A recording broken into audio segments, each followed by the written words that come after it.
Iran Mossad দ্বন্দ্বে উত্তেজনা এখন চরমে। গোপনে ইরানে ঘাঁটি গেড়ে থাকা ইসরায়েলি গোয়েন্দা সংস্থা মোসাদের সদস্যরা এখন একে একে ধরা পড়ছে। তাদের গোপন পরিকল্পনা একে একে ভেস্তে যাচ্ছে।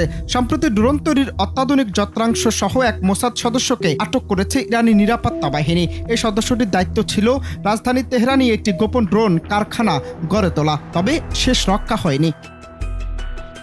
শুধু তাই নয়, ইরান দাবি করছে তেহরানের একটি গোপন পাইপলাইনে বিস্ফোরণ ঘটিয়ে শহরের কিছু অংশে কৃত্রিম বন্যা সৃষ্টি করেছিল মোসাদ। উদ্দেশ্য ছিল জনগণের মধ্যে আতঙ্ক তৈরি এবং সরকারকে বিব্রত করা। কিন্তু ইরানও বসে নেই। সেই হামলার সঙ্গে জড়িত থাকার অভিযোগে এখন পর্যন্ত অন্তত 7 জনকে গ্রেফতার করা হয়েছে। এদের মধ্যে 3 জন সরাসরি মোসাদের সঙ্গে যুক্ত বলে নিশ্চিত করেছে ইরানি সংবাদ সংস্থা।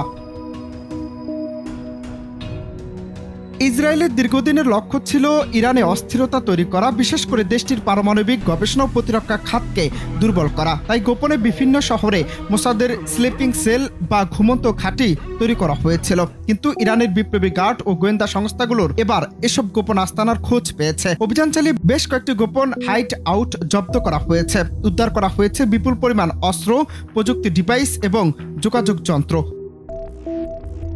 তবে বিশ্লেষকরা বলছেন ইসরায়েল এখন চাপে আছে, কারণ ইরান শুধু পাল্টা জবাব দিচ্ছে না, বরং ইসরায়েলের ভেতরেও সাইবার হামলা চালাচ্ছে। তেহরানের দাবি তারা ইসরায়েলের একটি সামরিক সার্ভারে হামলা চালিয়ে গুরুত্বপূর্ণ তথ্য সংগ্রহ করেছে। মধ্যপ্রাচ্যের ভূরাজনীতিতে এই ঘটনা একটি বড় বাকবদল।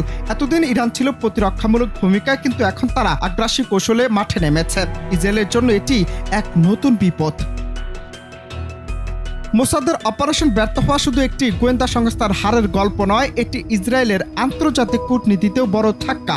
কারণ ইরান এখন এইসব প্রমাণ আন্তর্জাতিক মহলে তুলে ধরছে, যাতে ইসরায়েলের বিরুদ্ধে যুদ্ধ অপরাধ বা রাষ্ট্রীয় সন্ত্রাসের অভিযোগ আনা যায়। সবশেষে বলা যায়, ইরানকে ঘায়েল করা এতটা সহজ নয়, বরং পাল্টা আঘাতে এখন ইসরায়েলি দুর্দিনের শুরু হয়ে গেছে। গোয়েন্দা যুদ্ধের এই অধ্যায় কোথায় গিয়ে থামে, সেটি এখন বিশ্বের নজরে। অনন্ত হাসান মাসুদ, বাংলা টিভি।